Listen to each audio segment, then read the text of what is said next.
Oh, Tashi Dele, everyone. Hello. I hope everyone is doing good. Yeah, so then welcome back to the Lojong teaching session. And I hope that you had a meaningful 1 week break from the class. And before I start, I also like to say thank you to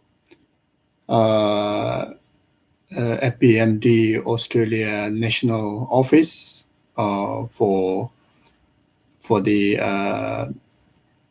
beautiful and encouraging letter to request to continue the Lojong teaching, and as well as those of individual, the letter that I received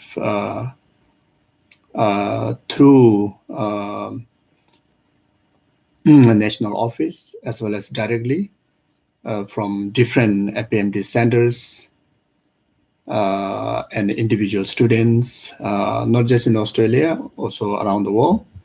So I read every letter, every message. So I would like to say thank you for your effort and your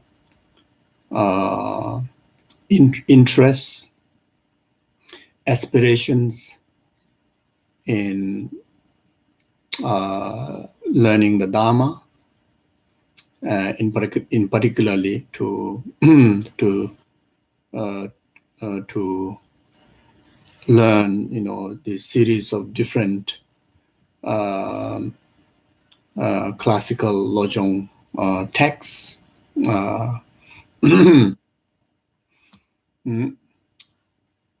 And many of you also expressed that it has been beneficial for your own individual practice, as well as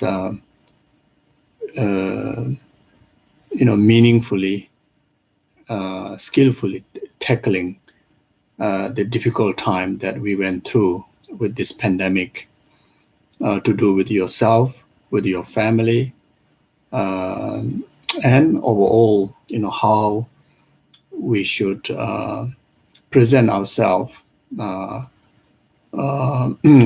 rest of the others,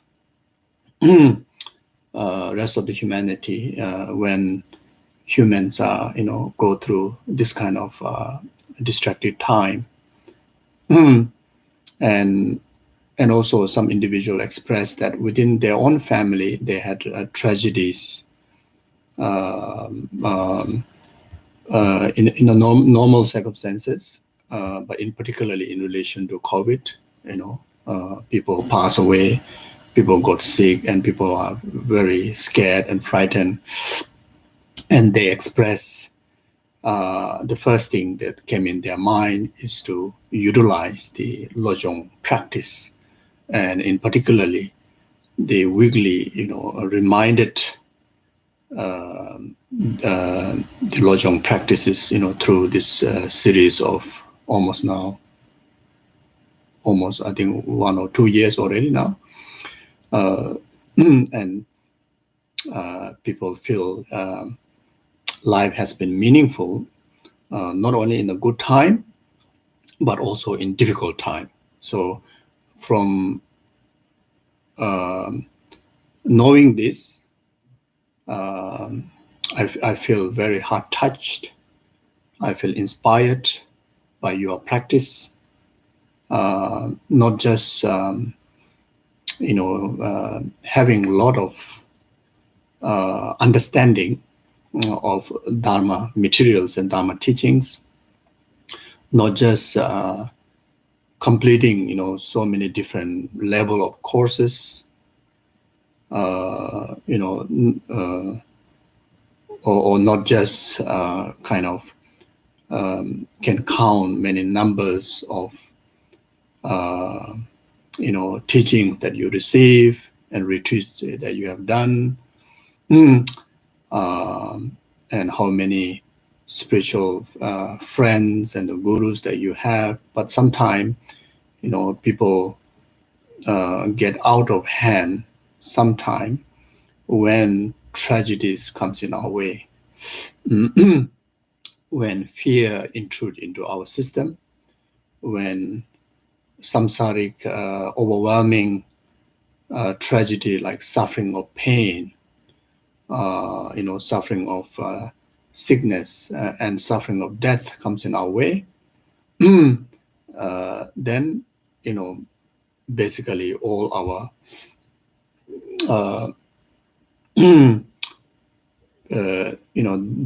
dharma facilities, disappear. And that time, we can understand how terribly that we fail.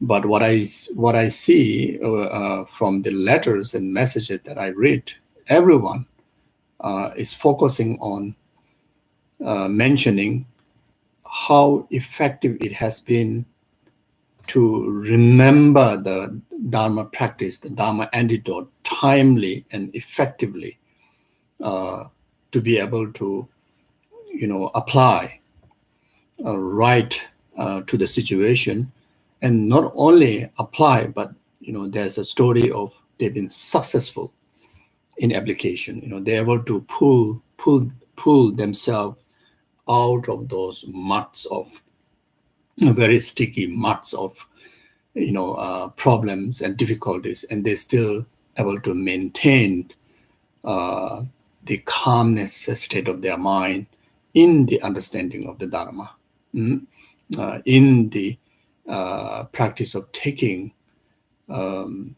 your experiences, path towards enlightenment, by strengthening the wisdom of altruism and attitude of altruism. So these are amazing account and amazing sharings from many of you. So I especially appreciate and thank each and every one of you that who practice this way, and it's very encouraging that Dharma practice, not just in the belief, not just in the faith it works, but it really works in action, in real time. So I think this is extremely important. Yeah.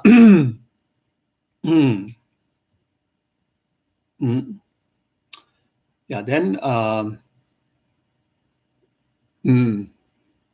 even though almost 2 years now, and many of you have not given up the consistency to go through, this series of teaching. In actual reality, for many people, it's not easy to even though it is just once a week, even though it's just 1.5 hours, but it is not easy. Not easy because of really there are so many other things to do, and most of all, because of Dharma teachings, Dharma discourse is so precious,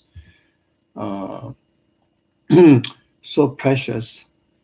It is not easy for us to get interest, get excited, get happy about, to engage, because of the very heavy habitual of our karma and negative forces from beginningless lifetime. Our systems are very easy to get attracted, get excited about,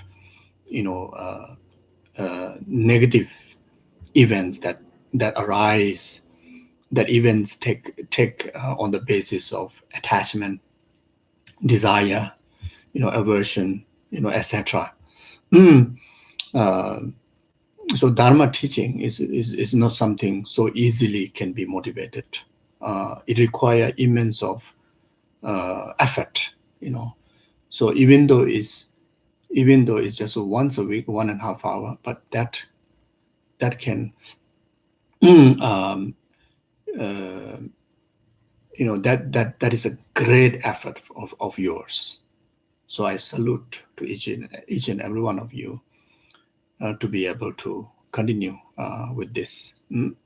Then secondly, from very beginning of this series of Lojong teaching, is the main focus is try to exchange through this discourse in the circumstances of pandemic, even though it is offering the teaching through online, not in person, but still, because of the valid circumstances, that we can still able to share the good energy among each other, whoever come to the session. And my motivation is mainly to able to, even though myself have no realizations to share with you all, but at least there's a pure, unbroken the transmissional lineage that can trace all the way up to enlightened beings. So I myself feel confident that myself, including all of you, will receive immense of blessing, immense of transformation to the heart. Not the accumulations of a lot of information in the brain, but will some way will take effect of transforming our heart. And that is if we're able to do that, then I think that is the essence of learning Dharma, practicing Dharma, isn't it? Subduing our mind. This is the teachings of the Buddha, as Buddha have said. So therefore, yes. And now we see, how far we can go. Now we can see from now on how far we can go.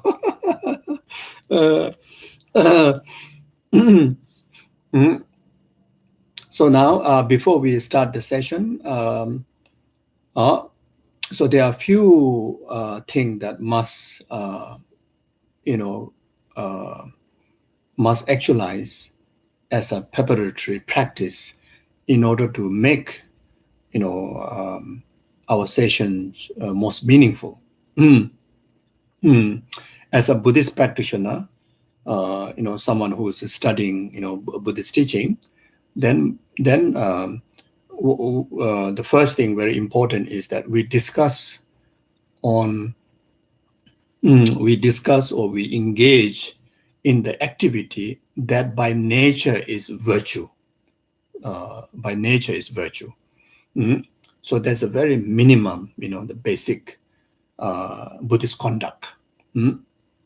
Or how to say, I shouldn't say it's a basic Buddhist conduct, basic beneficial conduct. To be basic beneficial conduct, then the activities or the actions or the things or the events that we engage by nature, by nature, either through motivation or either through the object, should be virtue. So in this case, no question about our motivation, but even the basis that we're going to engage in our activities, the basis where we're going to spend our time is Buddhist scripture. Buddhist scripture. An example, the text that we're going to study, the Peacock neutralizing of the poison, attributed to Dharmarakshita. From very beginning, this first, there are 5 chapters in this text.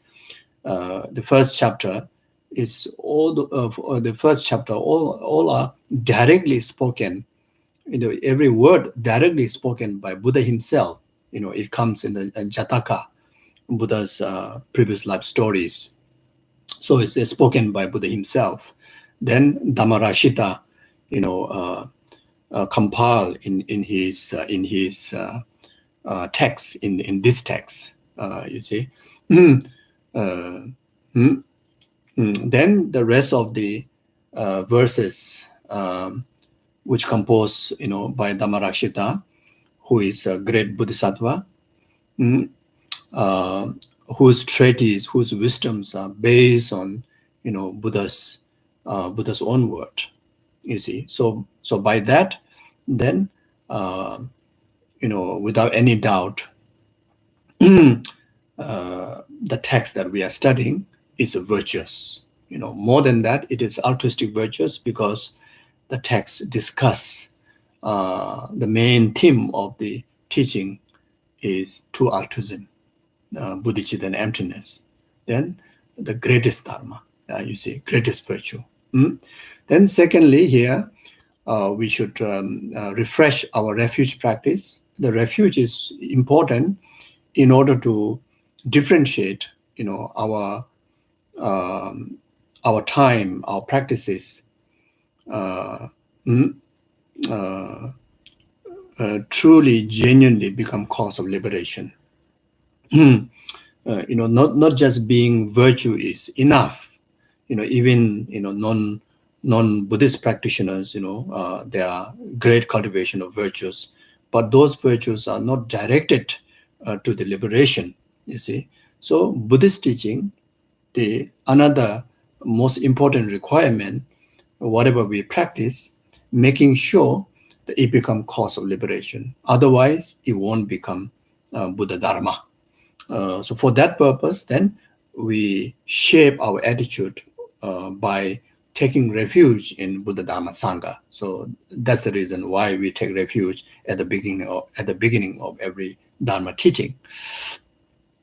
Then, in order to make the Dharma teaching the altruistic Dharma practice, to be the cause of full enlightenment, not just a liberation, but full liberation, the full enlightenment. So in order to make sure that our discourse become cause of, or whatever merit that we accumulate through discourse, be the cause of benefit of numberless sentient beings, full enlightenment, your own enlightenment and the enlightenment of numberless sentient beings. In order to do that, then we need to shape our motivation in altruism. So that's the reason why, after the refuge, we initiate the teaching in recitations of like 4 immeasurable thoughts.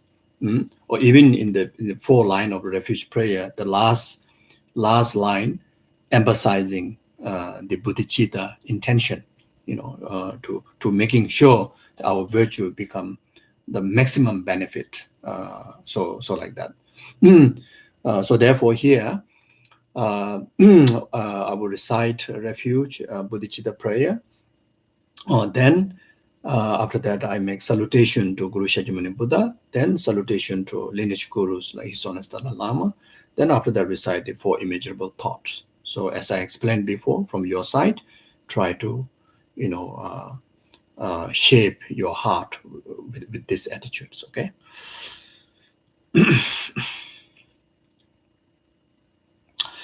Sangye je dan so je jo na la janju ba do dan ne ja zon je da je jin so je be zon nam je do la ben je zang je do ba ra jo sangye je dan so je jo na la janju ba do dan ne ja zon da je jin so je be zon nam je do la ben je zang je do ba ra jo sangye je dan so je jo na la janju ba do dan ne ja zon da je jin so je be zo nam je do la ben je san je do ma ra yo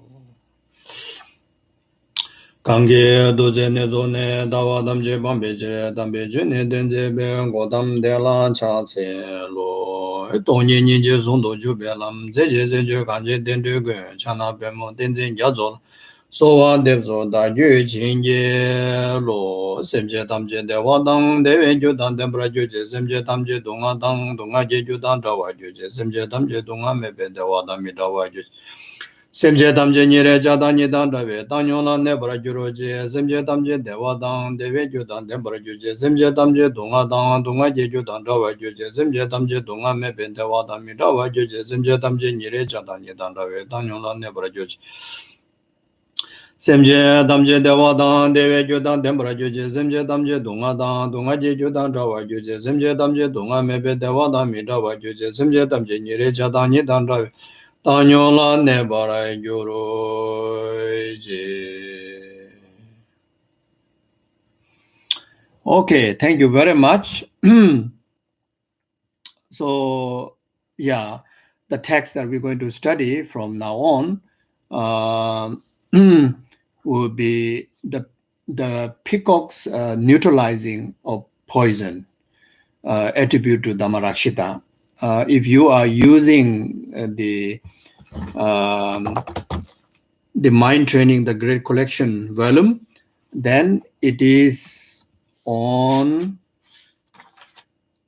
page 155.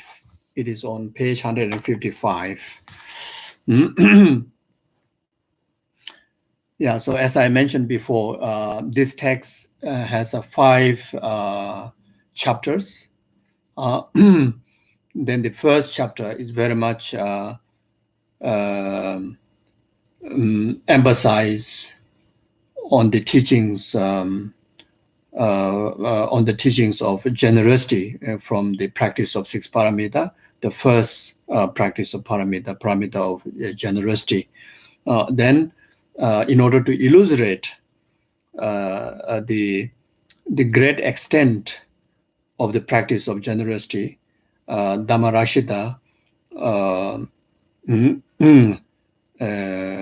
share the Buddha's, the 6 major Buddhas, 6 major deeds of the Bodhisattvas of the Buddha's past life. In his this first chapter from this text. So it's mainly focused on the great extended practice of generosity. So there are many reasons why this chapter plays on the first year. One of the reason is because the theme of this teaching is developing altruism. And ultimate goal is to actualize enlightenment, full enlightenment for the benefit of numberless sentient being. You see, the development of the 6 paramita is the way to progress in the Mahayanic path and actualize the perfection state of the 6 paramita, which is the state of full enlightenment. And also the practice of 6 paramita is the main body practice of altruistic practice. So when we talk about a practice of wisdom and method, altruistic wisdom and method, bodhicitta and emptiness, meaning is practice of 6 paramita, practice of 6 paramita. So from the 6 paramita, the paramita of generosity, morality, patience, joyous effort, concentrations are the method aspect of the altruistic practice. Then the number 6, the practice of wisdom, is the practice of altruistic wisdom, the emptiness. And also the another reason of the Buddha's life stories mentioning in the first chapter is intended for us, beginner like us, those who seeking the Bodhisattva's path, to ambition, the practice in 6 parameters, like how the Buddhas, how the Buddhas have cultivated those paths in many eons of lifetime, before they becoming the actual Buddha. So for us to motivate, for us to understand and motivate, that eventually I also need to go through the process like how the Buddhas have practiced in the past in order to get perfected in the journey of the Bodhisattva's path. So for us to learn that, then get inspired, at least at the beginning, understand and make aspiration in our heart. Then in our very best, whatever we are capable at this stage, we perform those practices of the six paramita. That eventually, able to practice such extent how the Bodhisattva of the past life of the Buddhas have performed.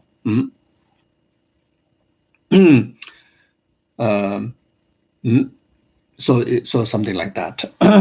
So now if we go through the text, so there are a few different writings of the name. So what appear in this text is the peacocks in neutralizing of poison. Peacock is an example. The meaning here referring, whenever I talk about peacock here in this text, is referring to bodhisattvas. So Buddhist, the peacock neutralizing of poison. Peacock roam within the field of poisons and poisonous plants, and by consuming the poison, instead of causing death, rather, it has the method to neutralize and make it most beneficial. As like the peacocks, one of the most beautiful bird, most beautiful creature. The colors, of the feathers, the beauty and the intensity of the colors are very much due to consuming the poisons by neutralizing it and being most beneficial. So similar way, the Bodhisattvas, has the when you achieve the practices of the Bodhisattvas, in another word, when you equip with the practice of true altruism, bodhicitta and emptiness, then all the samsaric phenomena, including the delusions, will not be affected, will not be ruin, your meaning of life. Will not drag you into the mud of samsara. You see, will not kill from the virtuous, accumulations. Rather, it become a very powerful tool to nurture your spiritual realizations on the stages of the path. You see, so this can be understand that taking, any experiences of the samsara onto the path to enlightenment. As I mentioned at the beginning, that there are quite a number of students, in their message, in their email, they're sharing that they face difficulties, but they take the opportunity to take those difficulties through the practice of Lojong, means through the practice of bodhicitta and emptiness. They take path onto liberation or path onto enlightenment. You see, so this is exactly what he meant. Like that. So then there's another name, the peacock roaming in the jungle of virulent poison. Peacock roaming in the jungle of virulent poison. You see, the reason for peacock to roam within in the jungle of a virulent poison is with confidence of having the capability to neutralize those poisonous plants, to bring benefit to the vitality and to the great qualities of the peacock. So therefore, the Bodhisattvas, even though they achieve the path, but they willingly, come back in the samsaric world, to be among us. Like an example, like our human gurus, like His Holiness the Dalai Lama, like Gyabje Lama Sopa Rinpoche, like like your spiritual gurus, all of them, they have the capability to not to reincarnate in samsara. They have the capability. They already got control over their karma. They don't have to. They don't have to go through the process of even the conventional process of birth, aging, sickness, and death. Not necessary. But uh, to utilize the maximum benefit of altruism, which is by benefiting directly to the most vulnerable sentient being like us, the samsaric beings, then the guru willingly, those bodhisattvas, willingly aspire to reborn, as exactly like how ordinary peoples come into this world, to be equal conventionally, to us, so that they easily can be relate to us in relation to the communication of Dharma teaching. You see, otherwise, like there are also manifestations of bodhisattvas, like manifestation of the Buddhas, like who reside in the Sambhogakaya aspect, even though they are form bodies of the Buddha for the benefit of sentient being, but there's a limitation. There's a barrier, from we ordinary being to those, those Sambhogakaya aspect of the Bodhisattvas and the Buddhas, because of their the conventional, the aggregates are too meritorious. How to say, too is how to say is we don't have the lenses, or we don't have the capability to view them, see them, hear them and understand them. You see, so that bring the obstacle for us to receive benefit directly from them. But as far as concerned with the the Nirmanakaya form of the Buddhas, like Shakyamuni Buddha himself, and like Nagarjuna, like Atisha, like Dharmarakshita, like His Holiness Dalai Lama, like Lama Sopa Rinpoche, and all your spiritual gurus, this Nirmanakaya form of the Buddhas, because of they take the human ordinary body, ordinary aggregates.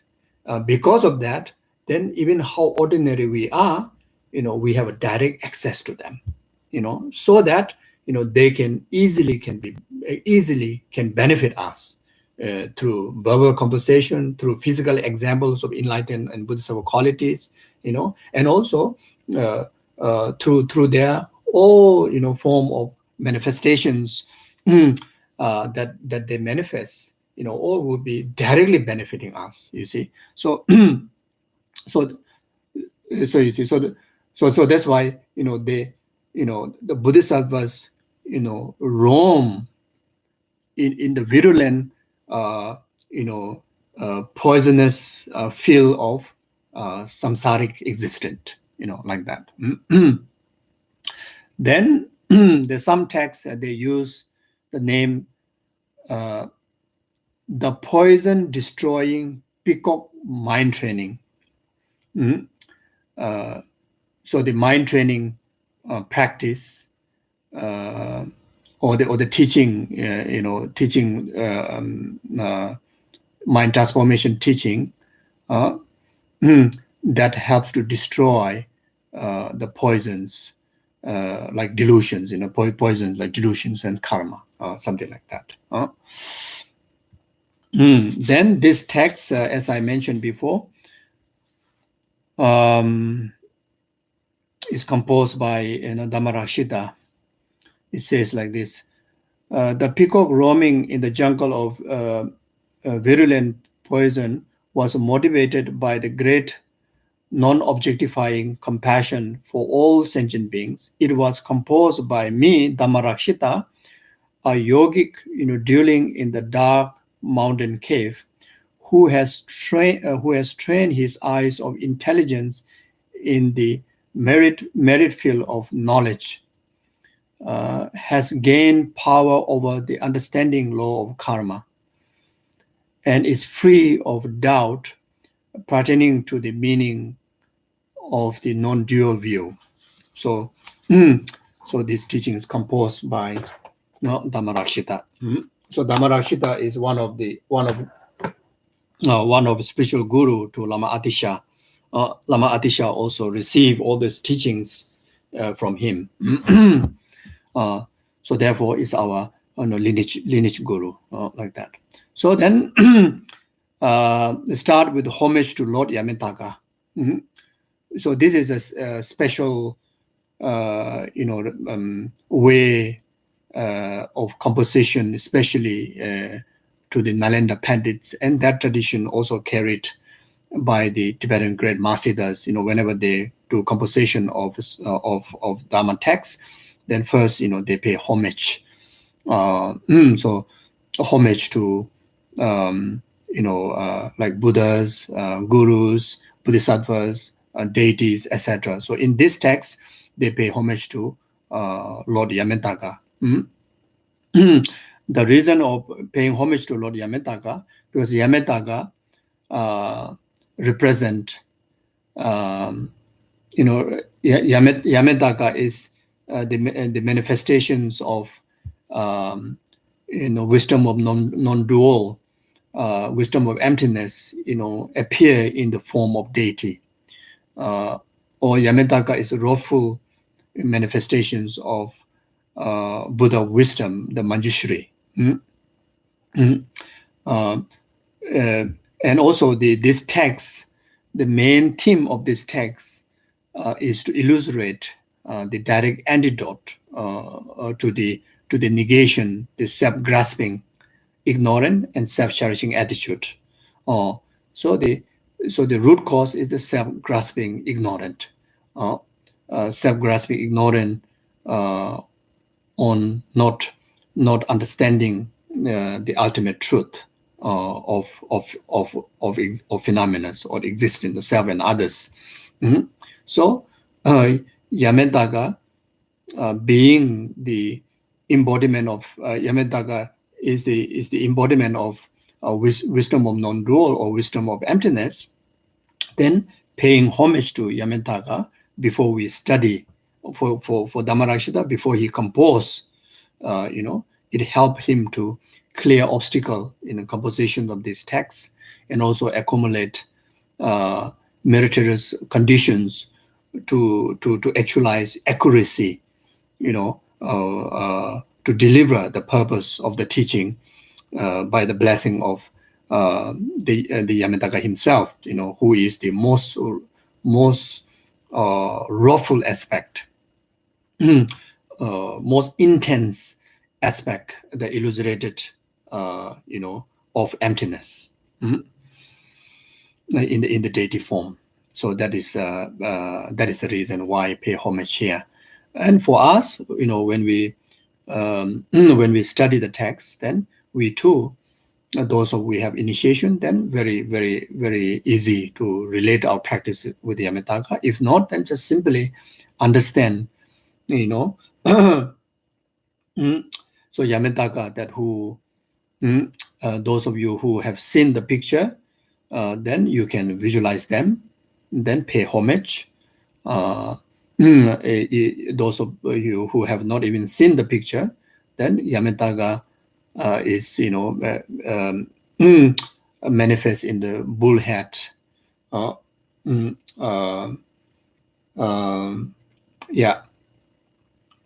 With the bull head and 32 arms, 16 heads, then carrying, different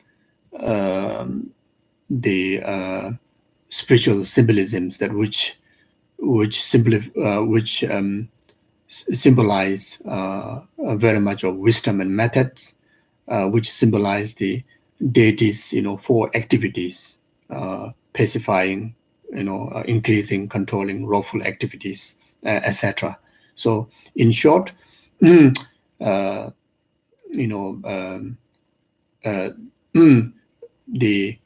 what's it, the emptiness wisdom, illustrate into a deity's form. So as long as we have that idea, then that's good enough, and pay respect or pay homage to that.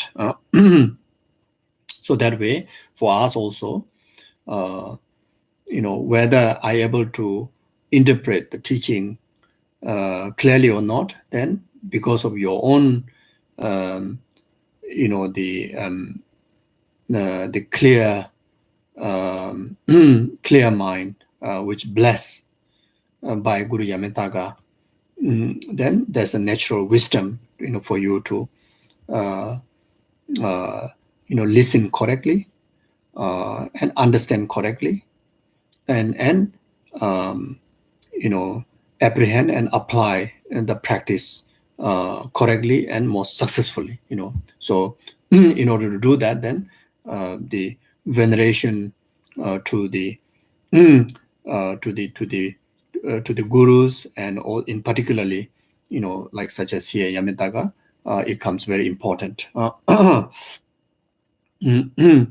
Most importantly, the Dharma has to be antidote to subdue our mind. Until that is not happening, then the purpose of Dharma is not fulfilled. So just to intellectual understanding, intellectual knowledge, just reading texts and even listening from YouTube's, or listening from from anywhere, you can gain lot of intellectual wisdom, but those will have a barrier, or will have an obstruction to channel a blessing to our heart. So in order to receive the blessing, in particular in the past, you really need to establish, when we refer the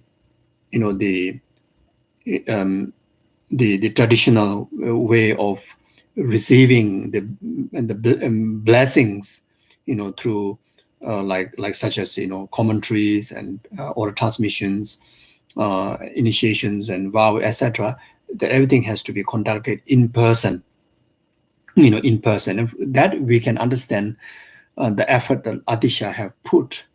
12 months of putting his life in danger, traveling from central India all the way to Sumatra to receive, the Bodhicitta instruction.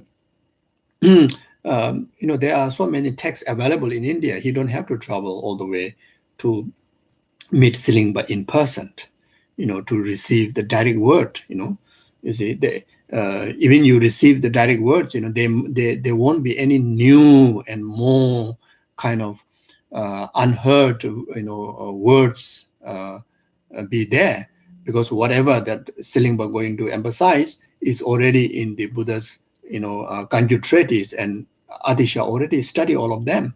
You see, so Atisha is looking for blessing, which can purify the heart and develop the heart, and that directly, lead to the liberation and enlightenment.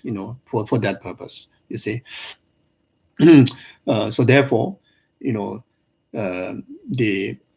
clear mind,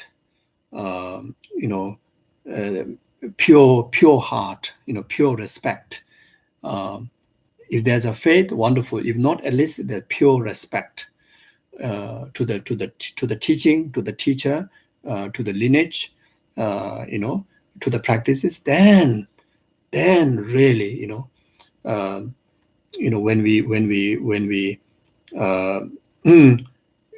we study the Dharma, it's like you got the point, so easily, even you didn't hear the word clearly, but you understood exactly what it meant, and that hit directly to your heart. Okay, the teaching, like especially if the teaching is delivered in a general audience, not one to one, then when the individual listen to the teaching, you interpret directly to you, and it become personal instruction to individual. So that's how that you get benefits. You see, and you need that capability from the very beginning, and in order to in order to have those capability, the respect that I mentioned before, or the devotion that I mentioned before, that play the main basis, in order to achieve that, yeah.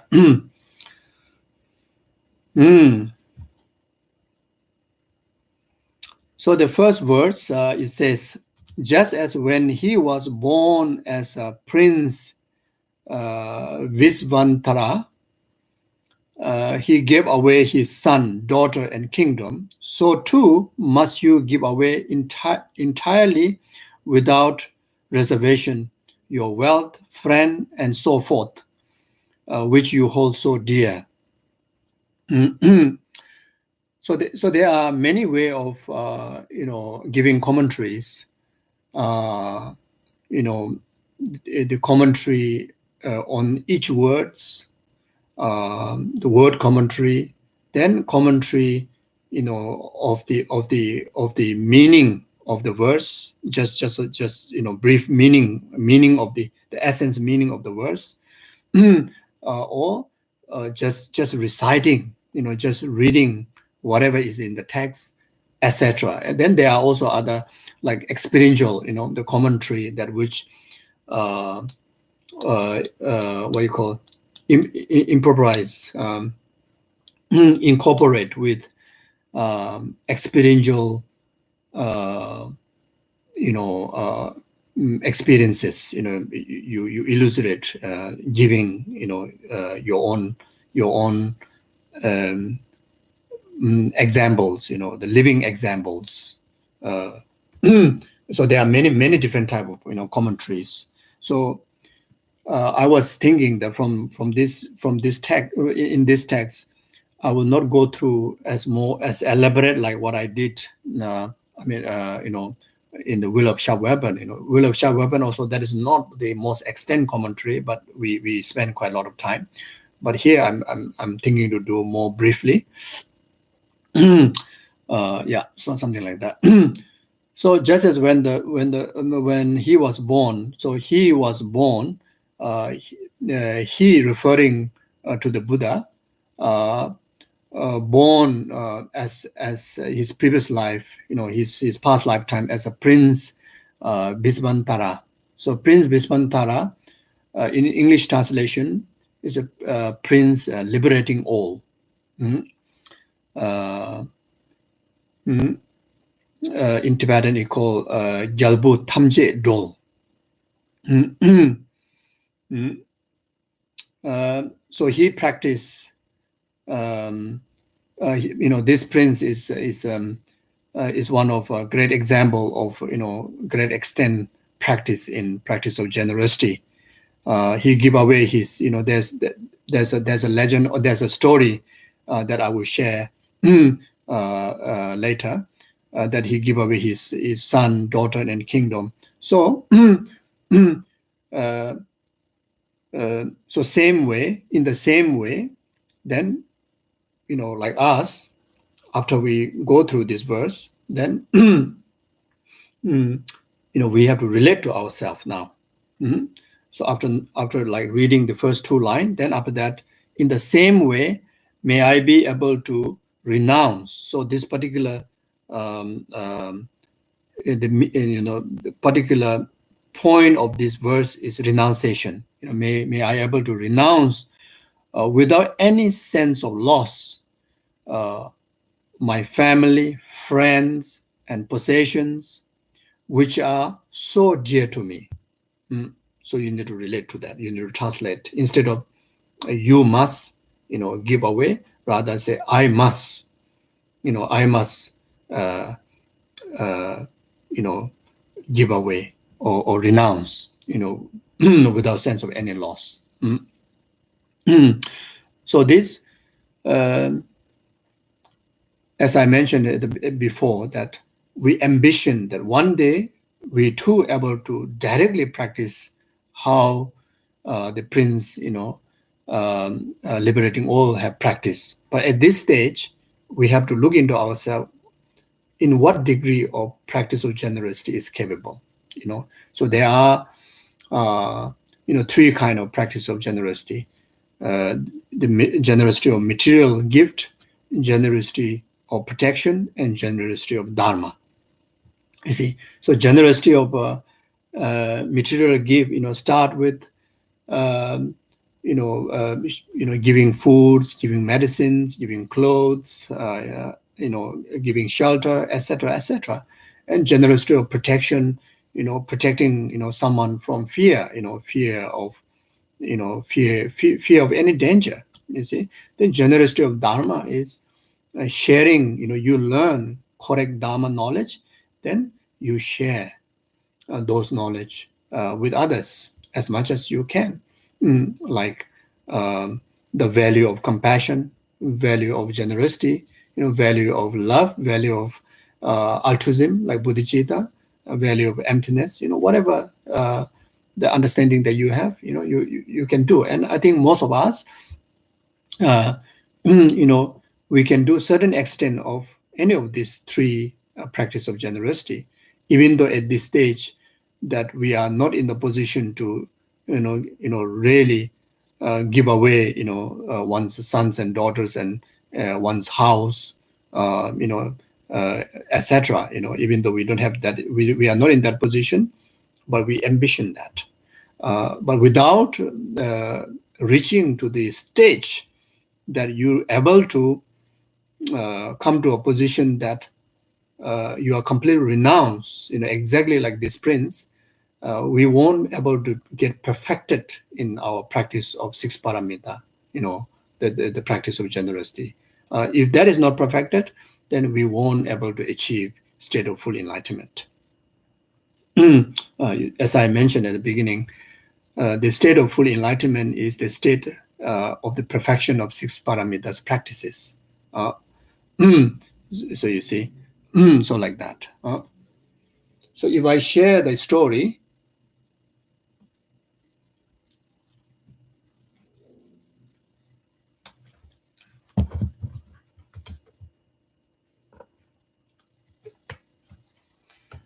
okay, I read this.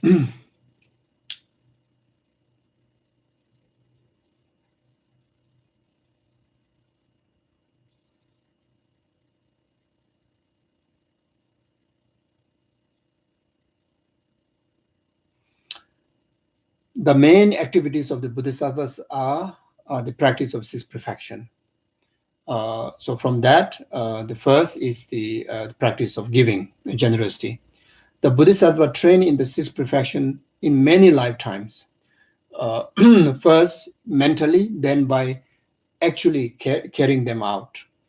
Because of his prior training activity, the prince did not hesitate to give away.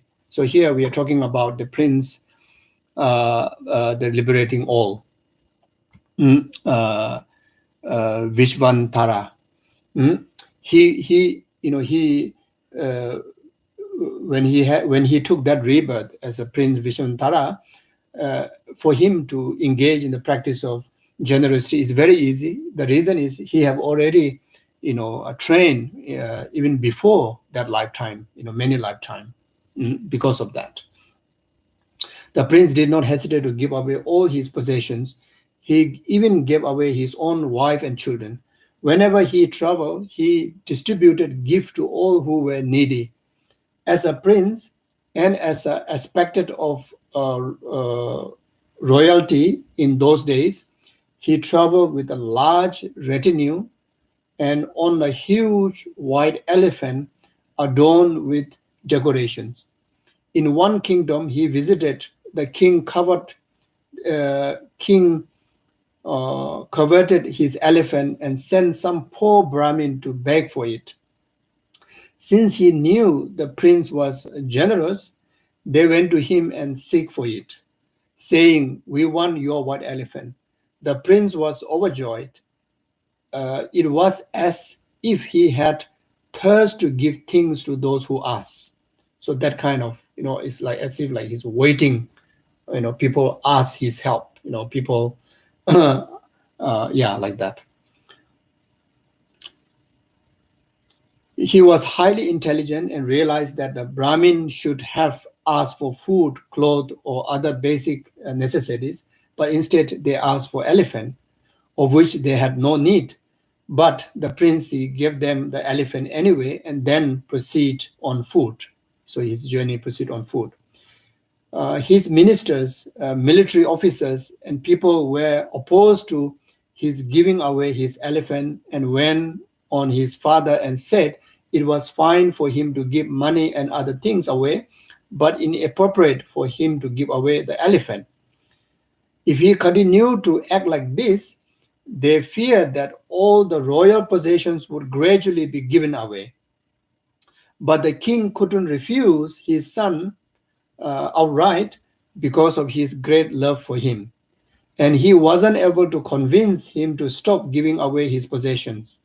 The prince continued to give things away, and opposition mounted among the people. So they were afraid that he would give away their possession as well, causing the country and its people to become poor. They thought that the young prince was a spiritual being, not fit to be in the position of king, and they suggested that he be sent to Hermitage. So they reasoned that the king could hold on to the country prosperity, and prince would be able to practice religion in jungle hermitage. So finally, the king agreed to this. The prince left for the hermitage with his wife and two children, the young daughter and the son. On the way, he met an old beggar whose wife served as his bearer. As she was getting too old to carry things, the beggar asked for the prince's two children as a servant. Although he loved them greatly, he gave them to the beggar. His wife knew nothing of this, having gone off for a while. So when she returned and saw that the children were missing, she feared that they had been killed by bears or taken away by thieves. The prince explained to her that he had given them to the beggar, and she was somewhat relieved to know that they were still alive. Although she was sad, she understood his heroic mental attitude and didn't blame him. Because of the prince's heroic act, the earth shook, and the god Indra came down to investigate in the guise of poor Brahman. He said to the prince that he needed the wife and asked the prince to give him his. The prince gave his wife to him without hesitation. Later, Indra appeared in his true shining heavenly body, praised the prince, restored his wife and children to him, and gave him back his wealth and kingdom in even greater abundance than before. So this is the story.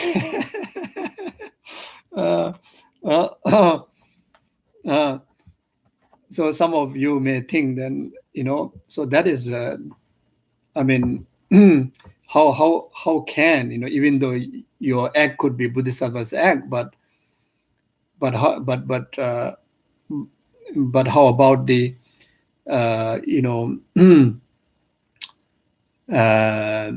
the protection and the well-being of the two children and the wife?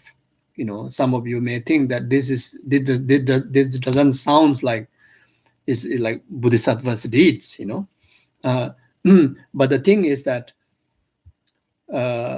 such practice only can be conducted when you are fully matured in altruism, in bodhicitta and wisdom of emptiness. Otherwise you are not supposed to do.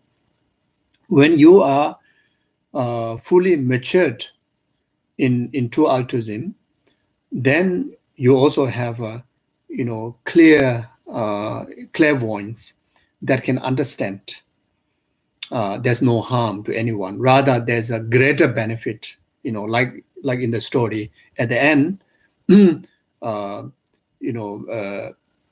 prince Visvantara, actualize his two children, and not only that, even the beggar have received the benefit, and the prince have received even greater benefit from the meritorious conduct. You see, So there are also some other stories, like Ayadeva, he was also one time tested his maturity of his altruism. So when he was working, um, when he was traveling somewhere and he passed by one old woman, blind woman, begging for his eyeball, for his eye. And then, of course, there's a rising of bodhicitta in him, and there's a selfless sense of wisdom also is there, but not like fully extended. Here we are talking about complete matured. You see, so Ayadeva take out his eyeball and give to the old woman. So old woman, after receive it, instead of using for herself, she crushed the eyeball on the rock, and Ayadeva saw that, and Ayadeva feel regretted.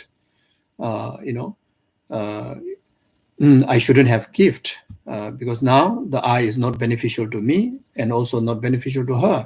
So I shouldn't have give it. You see, but in that stage, if he has this complete, full, mature, selfless wisdom and selfless attitude, then it says that he will regain back his eyesight. You see, but then later he didn't. So his rest of life, stay as only one eyeball. So therefore, in Shantideva also said.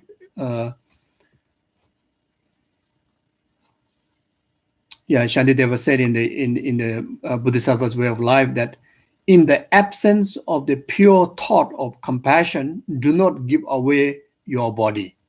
But when the pure thought of compassion is present, you should give it away no matter what occurs in this life and the others.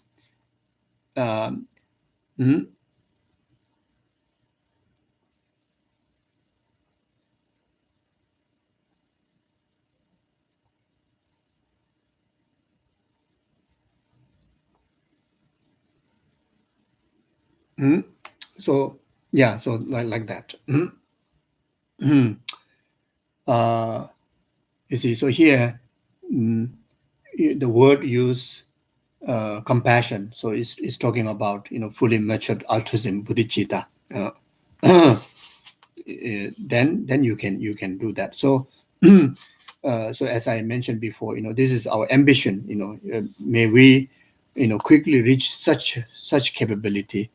No question about the ordinary practice of generosity, but we even able to do such a great extent of generosities. Yeah. So this is about it.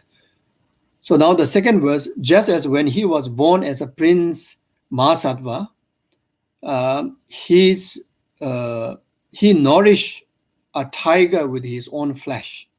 So too must you joyfully give to the flesh-eating demons this illusory body of yours that you hold so dear. So Prince Mahasattva, Prince Great Courage, in Tibetan is Gyalpo Nyingdop Chenpo. So referring to the practice of the Prince Mahasattva, then one should aspire. So in the same way, may I be able to joyfully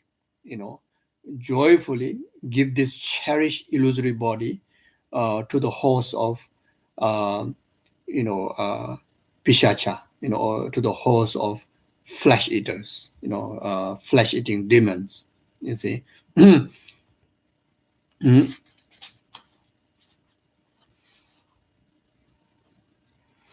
So this one, so there are two the stories appears one story that you can see in Golden Light Sutra. I think chapter 8. I think chapter 8, chapter 6, chapter 8. I think chapter 8. In Golden Light Sutra, the tigress chapter.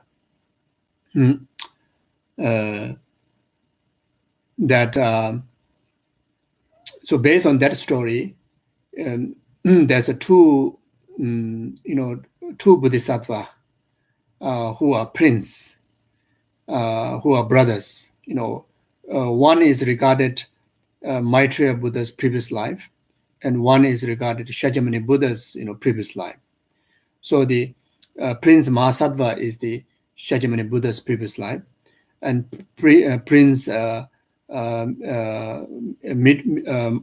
also I think Mitri or something like that is the previous life of Maitreya. So they were they were on a tour or excursion in the thick jungle, and according to the tigress, and this is in Nepal, in the place name is called Namo Buddha. So they encounter the five tigress family, starving five tigress family. So first, the Bodhisattva Maitri saw that, and Bodhisattva Maitri also generated, great sense of care and wanting to help the hungry tigress, but he proceeded the journey to find a food in somewhere else. But then Bodhisattva, the great, the Prince Mahasattva, the great Bodhisattva, he immediately, decided to save the tiger's life, in the concern that if you go to search food, by then the tiger may not survive. And right there's nothing that can able to feed the tiger. So with overwhelming compassion and altruism and selfless of wisdom, so he cut his thigh and give to the five tigers. And at the beginning, the mother was so weak that until the jaws are all cannot open, completely closed, cannot even open because of so weak. So then Buddha, the Prince Mahasattva, draw blood from his thigh and feed the blood. Then after feeding the blood, so the tiger gains some strength.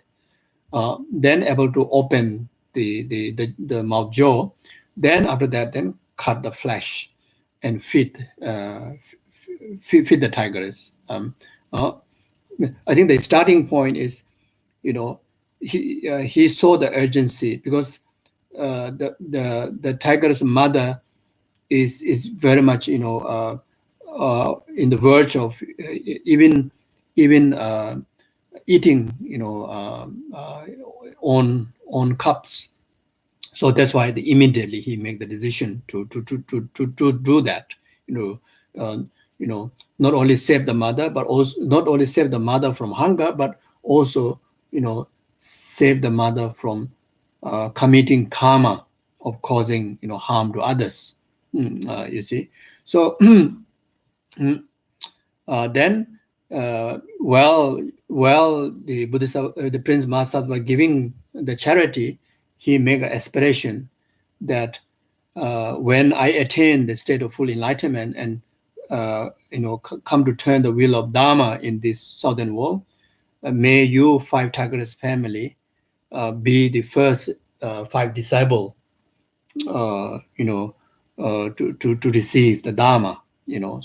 So then when Buddha when this Prince Mahasattva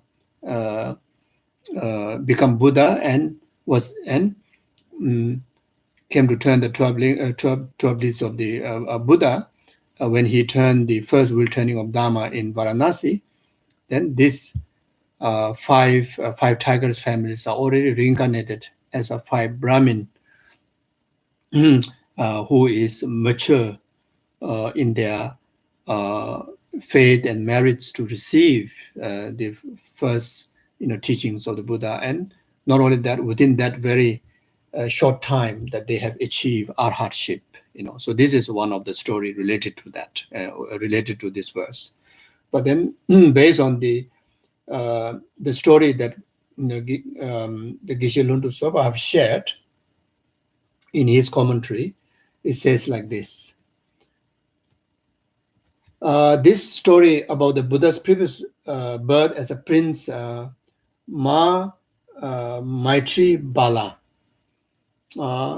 is also well known in Tibetan, the other Buddhist country. It is usually referred to as a story of Buddha's sacrificing of himself to the hungry tigers.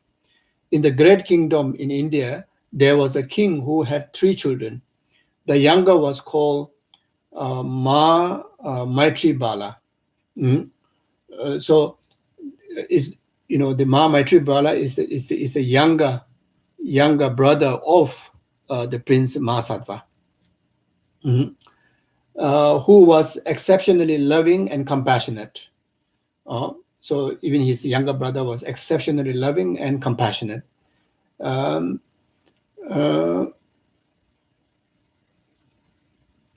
in this story, the king and his three sons went to the wild. So not only 2, but here says 3 sons, and the father also went together. The king went to the wild area outside the city on an outing.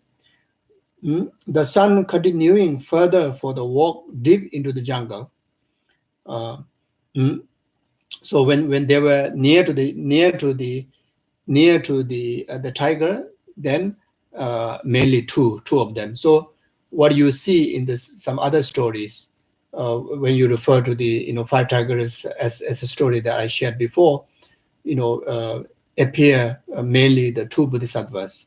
But it's not contradictory, because the father also there and other brother also there, the 3 children, 3 prince, and the king. Maybe the father and the other son must be resting somewhere far away from where the tiger is. So from there, then you can see it's not contradictory, these 2 stories. There, the youngest Maitri Bala saw a very hungry and emaciated tiger with the 5 cubs. In fact, she was so hungry that she was about to eat one of her own young cubs. Maitri Bala asked his older brother. So first who saw the tigers was in fact his younger brother, the previous life of Maitreya Buddha. Then he alerted to the Prince Mahasattva, his older brother. Is there anybody? So Mahasattva. So is there anybody who can fit this tiger with his own flesh and blood? So here the story is a bit the writing is a bit confusing also. Is there anybody who can fit this tiger with his own flesh and blood? The older brother Prince said. You see, the first, in fact, is a Maitri Bala is the one that his brother is the one that who saw the tiger. Then he is the one actually who expressed that. Who expressed that.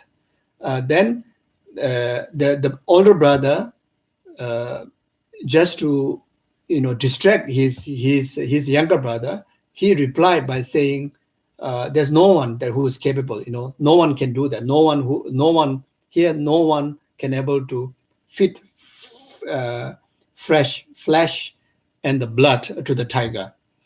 So after saying that, then the younger brother was, proceed to search for the food. When the younger brother was away, then the Prince Mahasattva, his older Prince Mahasattva, he went to the tigress with the intention of giving his body to her, but her jaw was tightly closed and she could not eat. So he got a sharp stick and cut his body to draw blood, and feed the tiger. After drinking his blood, she became stronger and was able to slowly eat his flesh until his body was completely devoured. So so there's a two version of story, but it's not contradictory. You can just put all together. It's referring to the same thing. So in any way, if you go to Nepal, the other stories happen in India, but this story is happen in the Nepal. So when we go for pilgrimage in Nepal, usually they say there's a 3 stupa that is must visit as a Buddhist pilgrim to Nepal. If you didn't visit these 3, then even how many times that you visited, the holy land of Nepal, where there's a full of holy places, like Guru Rinpoche's and Milarepa's, deities like Vajrayoginis and Yamentaga, etc. But if you are not pilgrimage to these 3 stupas, then you are regarded that your pilgrimage is incomplete. And our gurus used to say this, in fact, in one visit that you should visit, one visit, not even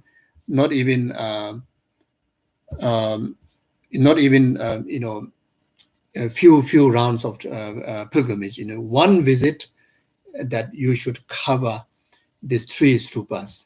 Then your pilgrimage to the holy land of Himalaya, Nepal, is fulfilled.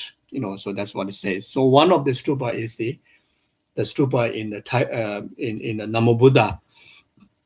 The stupa is not that big. It's built out of the soil and the relics, the bone relics, they collected from this Prince Mahasattva after that he fit his his flesh, his body to the tiger, the whatever remaining, then later you collect, then there they build the right there, they build the stupa. So that is the stupa that they're talking about. It's one of most precious, because of the size is small and not really kind of fantasize with gold and this and that. Sometimes many pilgrims, they miss that part. And even though they know it's a tigress story, and the people rush to the tigress cave, which is also important. The tigress cave is slightly above where the stupa is. So that is where the tiger used to live, I think. But the actual place where Buddha fed his body, and right there where built the stupa is where there's a few tiny shops. Then is just before you climb to the higher ground, on the hill, where the tiger's cave is.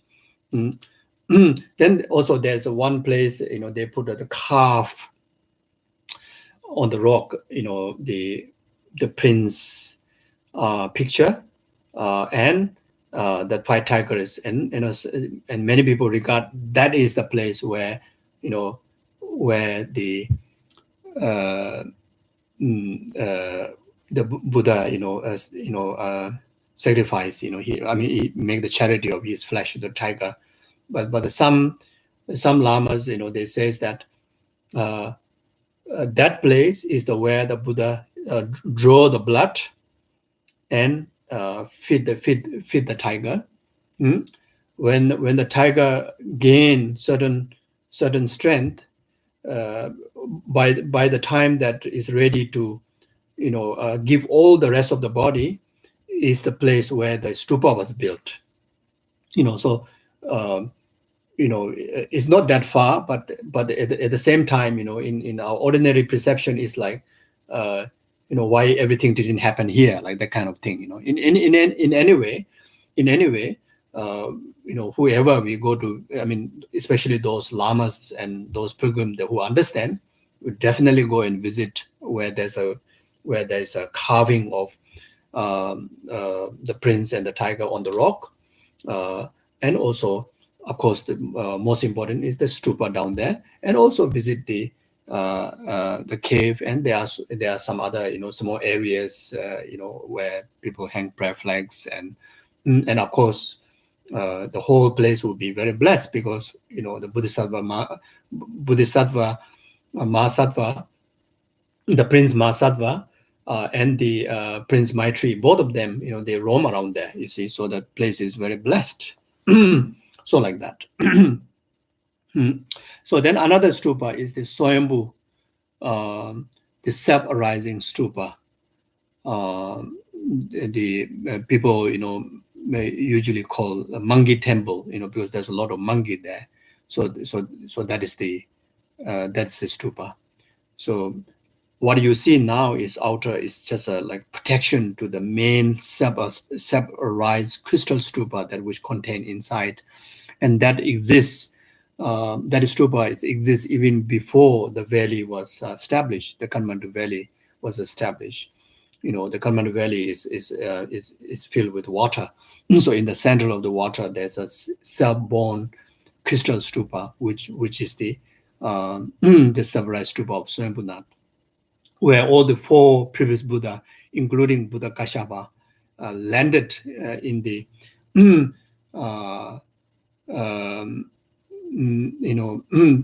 behind the stupa. There's one high hill called Langda Lungden Hill. So there, where Buddha have all the 4 Buddha have landed there, especially to view the stupa and to consecrate the stupa. So so that is one of another very, very secret relics, and very blessed. And because of all the Buddhas have made prayer, when you go there, when you make prayer, it becomes so powerful, by circumambulating, by making prayers, etc. And not only the stupa, but including the entire hill that on top where constructed stupa, many great beings, that they don't see ordinary hill. They see the stack of Panchaparamita Sutra, the Wisdom Sutra. Is like the entire hill is constructed. It's like a stack of Panchaparamita Sutra. My late guru and also his root guru, Tejang Dorje Chang, for them, they feel very uneasy to walk, onto the stupa. They make circumambulation from the below. They hesitate to go on top of the stupa, because for them, they don't see the ordinary filthy, dusty, hill. They see everything is a wisdom sutra. So like that. So that's the second stupa. Then the third stupa is the wish fulfilling stupa, Bauddha stupa, where the construction, built, supported by the previous reincarnation of Guru Pema Sambhava and Dharmarakshita.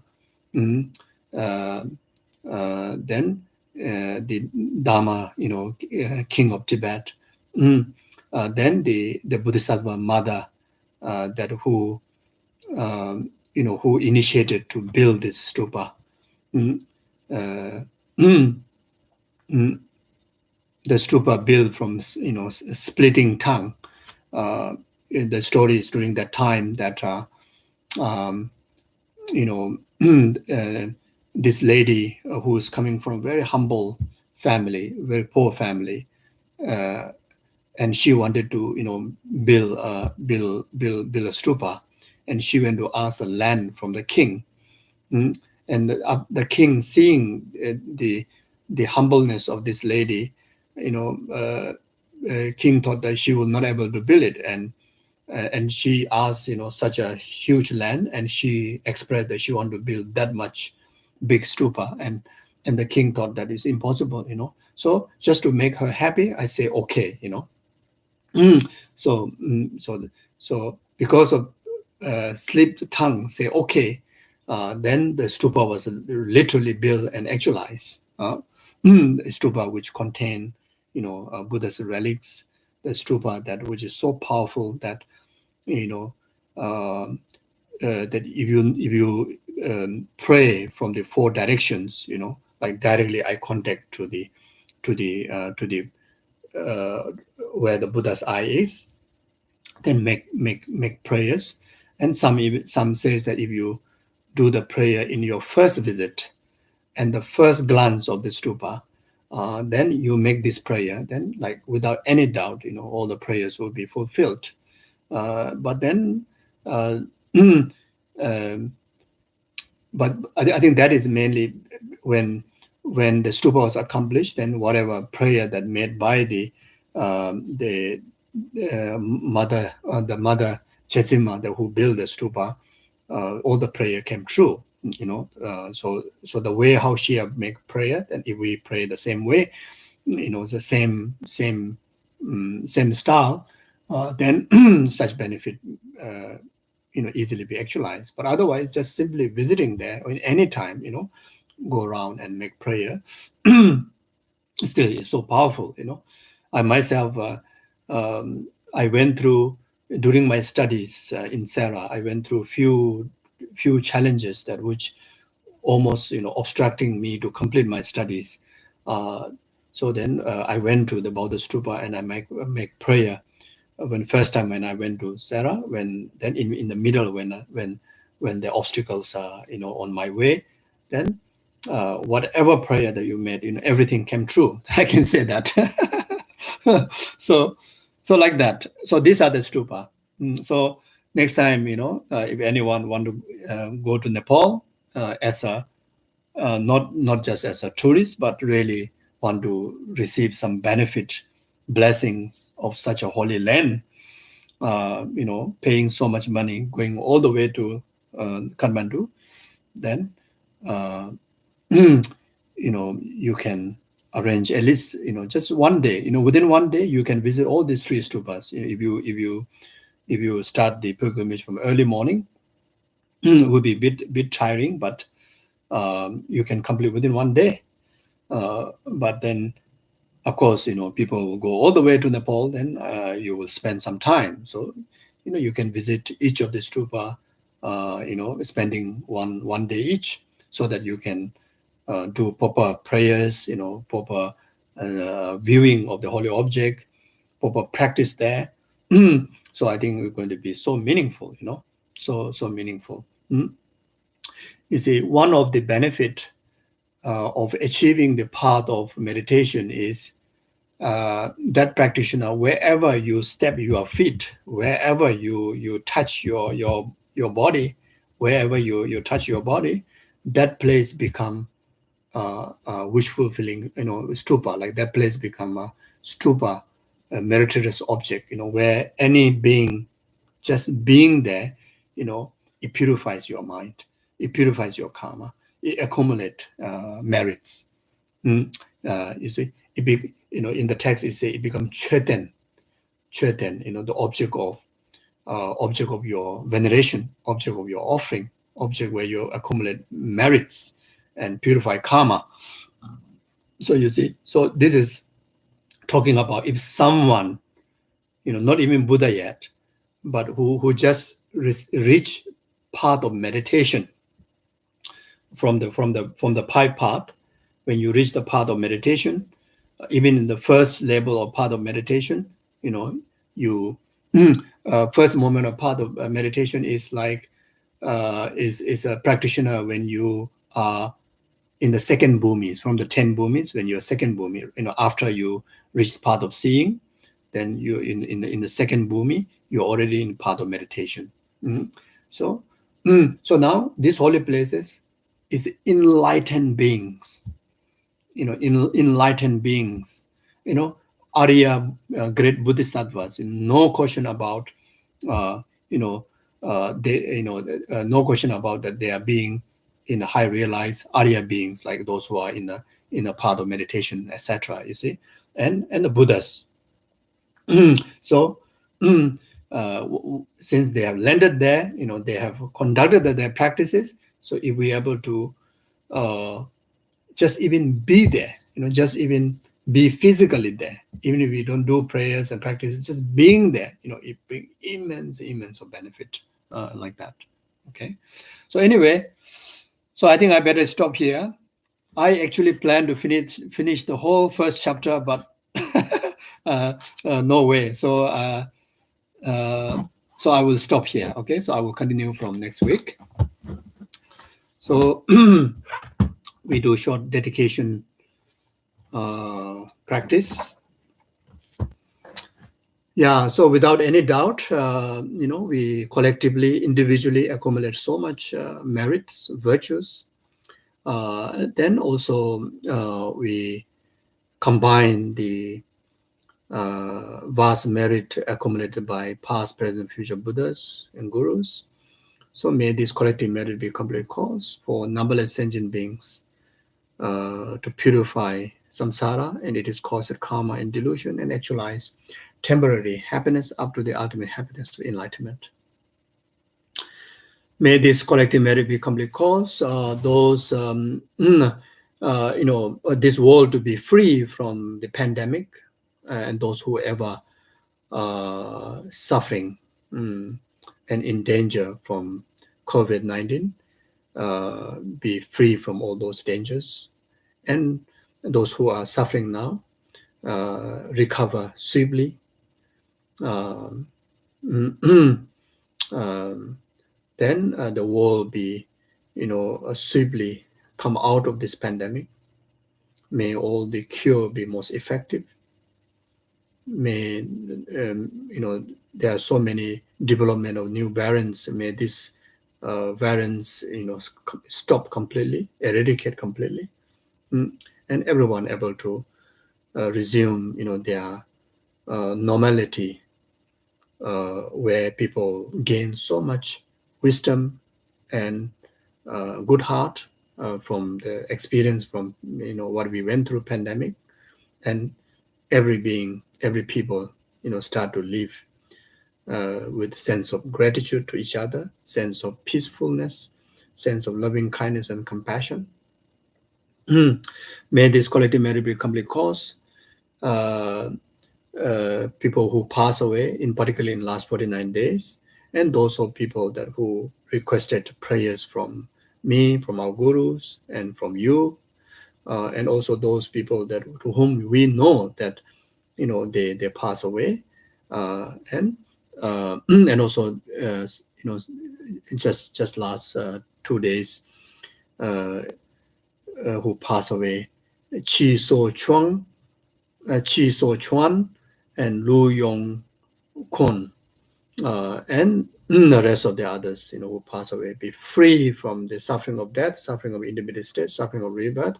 May they actualize rebirth in the Amitabha Pure Land, and right there, they actualize full enlightenment within that very lifetime. May this collective merit be complete cause. So anyone who are suffering from any kind of health issues, businesses, relationship, physically, mentally, whatever suffering that they're going through, may this collective merit be complete antidote, cure from them. May they actualize perfect health, long life, happiness, prosperity, and full of virtue, and fulfill all their aspirations accordingly. May this collective merit be a complete cause for all the world leaders and the leaders of the organizations and leaders of family and yourself who lead your life, be free from negative emotions, and fill our heart with the full of wisdom of selfless and attitude of loving kindness, compassion, so that anyone under leadership, that leadership can able to only enjoy virtues and happiness. May this collective merit be complete cause. All the good people in this world, like His Holiness Dalai Lama, and all the spiritual gurus, and all the compassionate people have a long life, and like compassionate people like you and your family members have a long life, good health, and fulfill all your aspirations accordingly.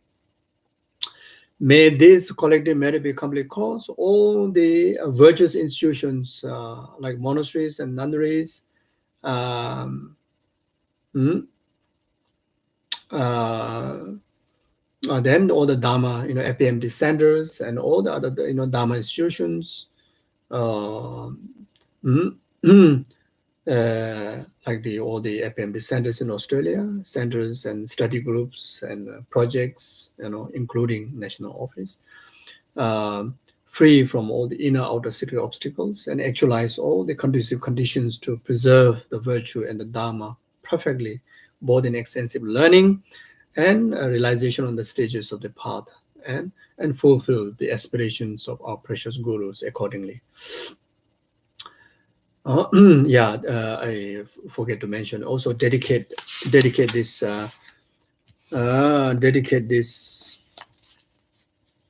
merit to those who are sick, like Rachel, Gan Kim Seng, Donna Bet, and Judy Wakeford, Nyang Seng Hai, Madam Chenmi Larang, Madam Wong, Geshe Tinle, Dr. Lee, Chris Price, David, etc.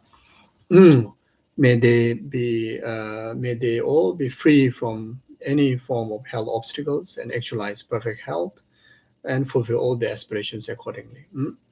May this collective merit be a complete cause for each and every one of us, able to, relate and aspire our life, towards the Bodhisattva's deeds of the Buddha's previous life, the stories that we have shared, through these verses. Eventually, may we able to practice just like them, perfect renunciation, complete detachment, perfect renunciation to entire existence, in particularly,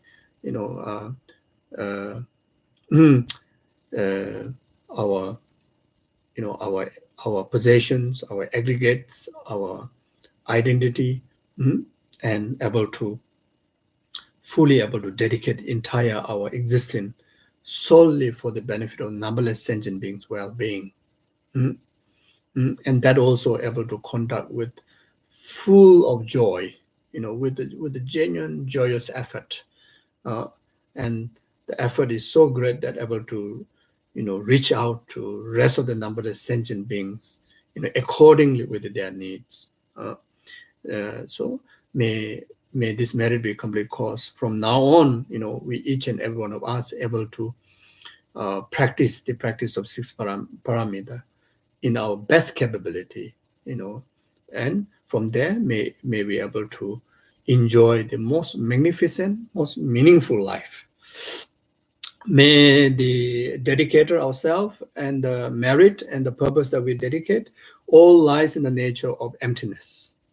All lies in the nature of emptiness. So by the power of the triple gem, by the power of the nature of emptiness, by the power of dedicating with full concentration and with a sincere heart, whatever prayer that we make, all actualize in actual, in actual, suitably and effectively. Jawade nyudo dalama sanje do jone do waje jamale ba de sala gobra jo chanjo semjo rimbo je maje banam je ju je jawanya ba me ba yang gone gondo pewa sho tonye dawa rimbo je maje banam je ju je jawanya ba me ba yang gone gondo pewa nye dawa rimbo je maje banam je ju je jawanya ba me ba yang gone gondo pewa sho pama semje tamje denda denjo je ngendo tamje ta do donwa da chanjo semba kana su ju ba de da gonje molam do je Semje neba jenye banyo do nele ta jojo do ne ne male bata do jongwa me bara isho kare rawe ko we shingam de pendan de wa male jongwe ne jere singwa den den ja do isha be se de ba do den jurjik tobzu janje jango jawe den jen jo bebe konzo do bo je jozong go we le me to do ba da so de je kondo shap de sho Jabe bawe jeda jamba da kondo zambo de ande jenye de da gonye jeso dalo je jawa de da tamje rab do ngo de so je be jawa tamje de ngo ka na chu do nga ba de da je jewe zawa de gonye sambo che je rab do ngo wa ra je chom de de jen jaba da joma ya da ba zo be sa yen na ma na ze ho je jaba la cha zo lo je jo sa ba chen bo kondo zambo la cha zo lo ta ya do be de ya bu de ne som dur dur za ya mu je so ta ya do be de ya bu de ne som dur dur za mu je so大东北这里不的那种都是咱们就说大东北这里不的那种都是咱们就说大东北这里不的那种都是咱们就说大东北这里不的那种都是咱们就大东北这里不的那种都是咱们就是准备的小把它就把样的把这边上去我到莫浪大家都这边家伙了下早了没就这些家园去了的等着老外没别的嘛大家他上那边那么他们那个都就是别当做完每个别些我把这些生节的话或者上把确信这边扎西说Okay, thank you very much. Take care. Take good care of each other. I think the COVID situation still quite intense many part of the world. So please, even some of you already have vaccines. Please be careful. Please do take good care because even after getting vaccine, people are still contracting with the COVID. So for the benefit of yourself, your family, and rest of the others, do extra care. Okay? Take care. Bye-bye.